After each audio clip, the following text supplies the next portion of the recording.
اللہ ہو گیا۔ تو کعبۃ اللہ، اب توجہ طلب نکتہ ہے، کعبۃ اللہ قبلہ بنا ہجرت مدینہ کے 16-17 مہینوں کے بعد، ٹھیک ہے۔ اب پہلی آیت پڑھیے سورہ بقرہ میں دوسرے پارے کی، سَيَقُولُ السُّفَهَاءُ مِنَ النَّاسِ مَا وَلَّاهُمْ عَنْ قِبْلَتِهُمُ الَّتِي كَانُوا عَلَيْهَا، ان قریب یہ بے وقوف لوگ، یہود کی طرف اشارہ ہے، یہ کہیں گے کہ جس قبلہ پر یہ مسلمان پہلے تھے، یعنی بیت المقدس کا قبلہ، جس قبلہ پر یہ پہلے سے چلے آ رہے تھے، مکہ میں بھی اور مدینہ میں بھی، آقا علیہ السلام مکہ میں بھی تو نماز پڑھتے تھے، اسی بیت المقدس کی طرف منہ کر کے نماز پڑھتے تھے، مکہ میں بھی، مکہ کے 13 برس میں بھی آپ جہت جو ہے القدس کی بیت المقدس کی رکھتے، مگر سین کعبہ میں اس سمت کھڑے ہوتے کہ چہرہ مبارک بیت المقدس کی طرف ہوتا اور کعبہ بھی اسی سمت میں کر لیتے، کعبۃ اللہ احتراماً اور بیت المقدس ایک جہت میں کر لیتے، اس سمت کھڑے ہوتے۔ اب مدینہ طیبہ آ گئے تو مکہ اور القدس دو متضاد سمتوں میں تھے، اپوزٹ ڈائریکشنز میں، اب دونوں کو ایک سمت میں جمع کرنا پاسبل نہیں تھا، مشرق و مغرب کی طرح، اگر مکہ کی طرف منہ کریں تو ادھر پشت ہوتی ہے، بیت المقدس کی طرف منہ کریں تو ادھر پشت ہوتی ہے، سو حکم چونکہ بیت المقدس کا چلا آ رہا تھا اس لیے مکہ کی طرف منہ کرنا ممکن نہ رہا، 16 مہینے اسی طرح گزر گئے، مکہ کی طرف پشت رہی اور قبلہ بیت المقدس رہا، تب یہ آرزو شدت اختیار کر گئی اور حکم تحویل قبلہ کا آ گیا۔ ان قریب یہ بے وقوف لوگ کہیں گے کہ جس قبلہ پر یہ پہلے تھے، یعنی بیت المقدس کا قبلہ، اس سے کس چیز نے انہیں پھیر دیا، کعبہ مکہ کی طرف کیوں پھر گئے، اور پہلا اپنا جو قبلہ تھا وہ انہوں نے کیوں چھوڑ دیا، ایک بات۔ اور اگلی آیت میں پھر آتا ہے، قرآن مجید فرماتے ہیں وَمَا جَعَلْنَا الْقِبْلَةَ الَّتِي كُنْتَ عَلَيْهَا إِلَّا لِنَعْلَمَ مَن يَتَّبِعُ الرَّسُولَ مِمَّن يَنقَلِبُ عَلَىٰ عَقِبَيْهِ، اور میرے حبیب جس قبلہ پر آپ پہلے تھے، یعنی بیت المقدس کا قبلہ، بیت المقدس کے جس قبلہ کی طرف آپ پہلے تھے، وہ قبلہ ہم نے اس لیے مقرر کیا تھا، فقط اس لیے مقرر کیا تھا کہ جب تبدیلی قبلہ کا وقت آئے، لِنَعْلَمَ مَن يَتَّبِعُ الرَّسُولَ مِمَّن يَنقَلِبُ عَلَىٰ عَقِبَيْهِ، اور دوران نماز آپ چہرہ انور پھیر لیں اور لوگوں کو ابھی معلوم نہ ہو کہ کیا ہوا ہے، ہم اس لمحے آزمائش کرنا چاہتے ہیں کہ کون مصطفیٰ کے پیچھے چلتا ہے اور کون قبلے کا دامن تھامے رکھتا ہے، کون حضور کی پیروی کرتا ہے اور کون پچھلے پاؤں پھر جاتا ہے۔ ہم اس لمحے تحویل میں، چونکہ لوگوں کی مانوسیت تھی بیت المقدس کی طرف، اور 13 برس مکہ کے حضور علیہ السلام کو دیکھا تھا القدس کی طرف منہ کرتے، اور 16 مہینے مدینہ میں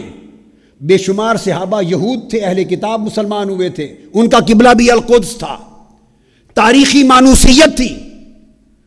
ادھر منہ کر کے نماز شروع کی،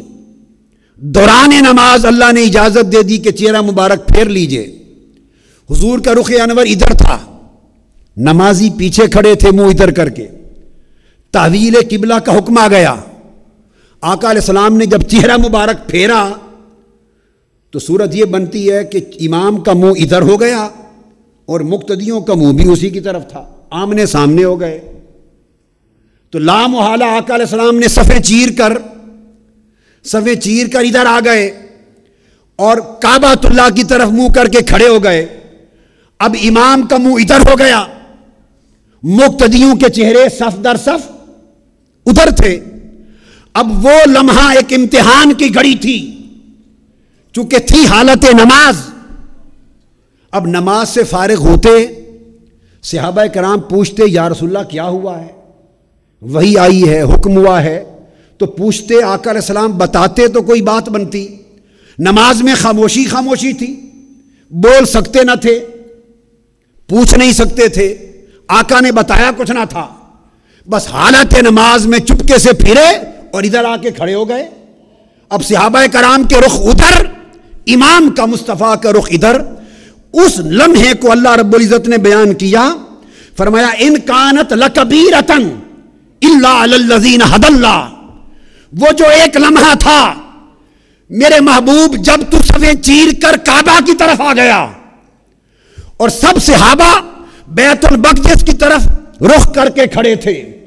وہ جو ایک لمحہ تھا وہ لمحہ امتحان تھا کہ انہوں نے وحی الہی کا حکم سنا نہ تھا کہ اب وہ کیا کریں، جانے بغیر اسی قبلے کی طرف منہ کر کے نماز مکمل کریں یا رخ مصطفیٰ پھر گیا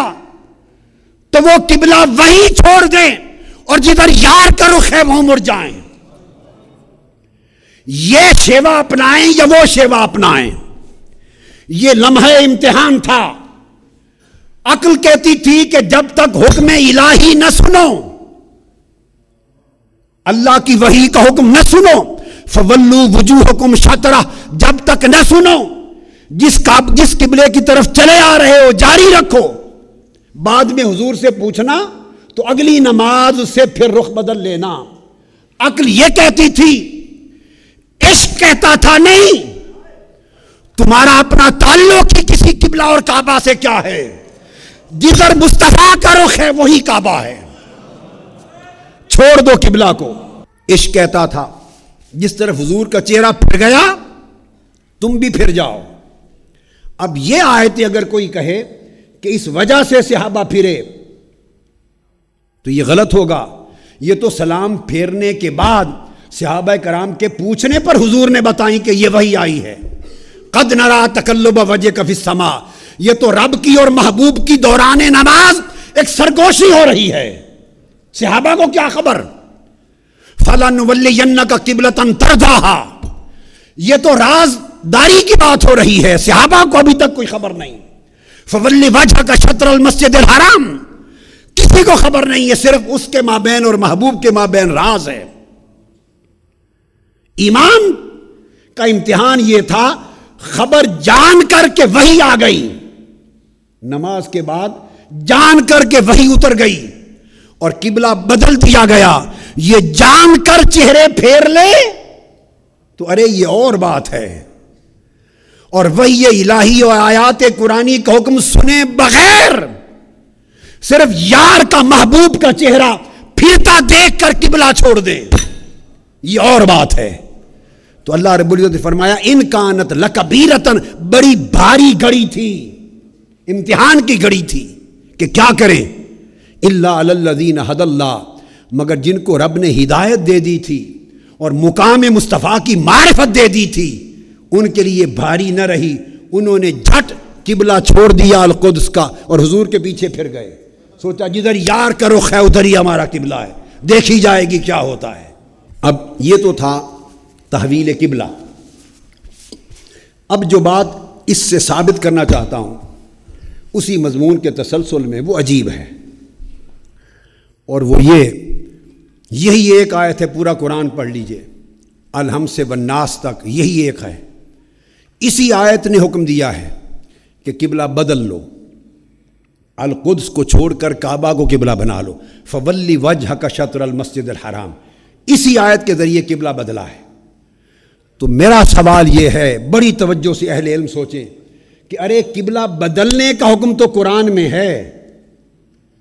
کہ بیت المقدس کو چھوڑ کر کعبہ کو قبلہ بنا لو، یہ بدلنے کا حکم تو ہے، مگر وہ جو 16 مہینے پہلے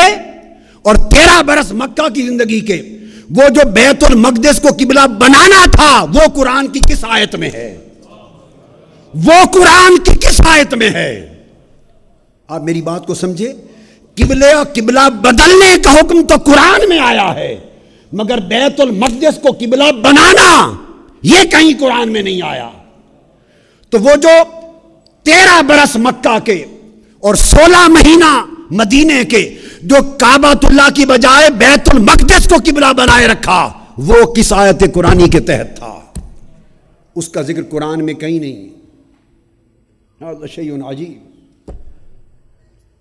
قرآن تحویل قبلہ کا حکم دیتا ہے، تعیین قبلہ کا ذکر کہیں نہیں آیا۔ اول کہ بیت المقدس تمہارا قبلہ معین اور مقرر کر دیا گیا، تقریر قبلہ کہ وہ کعبہ ہے، وہ جو عمر بھر پڑھتے رہے تحویل سے پہلے، اس کا حکم کہاں تھا؟ یہ تو یہ بات ہوتی کہ پہلے ایک آیت اتری ہوتی اور اس میں حکم ہوتا کہ بیت المقدس قبلہ ہے، اور اس آیت کے تحت وحی الہی کے تحت ادھر منہ کر کے نماز پڑھی جاتی، پھر یہ آیت اس کو منسوخ کرتی اور تحویل قبلہ کے ذریعے مسجد حرام کعبۃ اللہ قبلہ بن جاتا، تو بات اور ہوتی۔ اب میں نے یہ عرض کیا کہ پورے قرآن کو پڑھیے، بیت المقدس سے کعبۃ اللہ کی طرف قبلہ بدل لینے کا ذکر تو قرآن میں ہے، مگر یہ 14.5 برس 15 برس تک بیت المقدس کو قبلہ بنائے رکھنا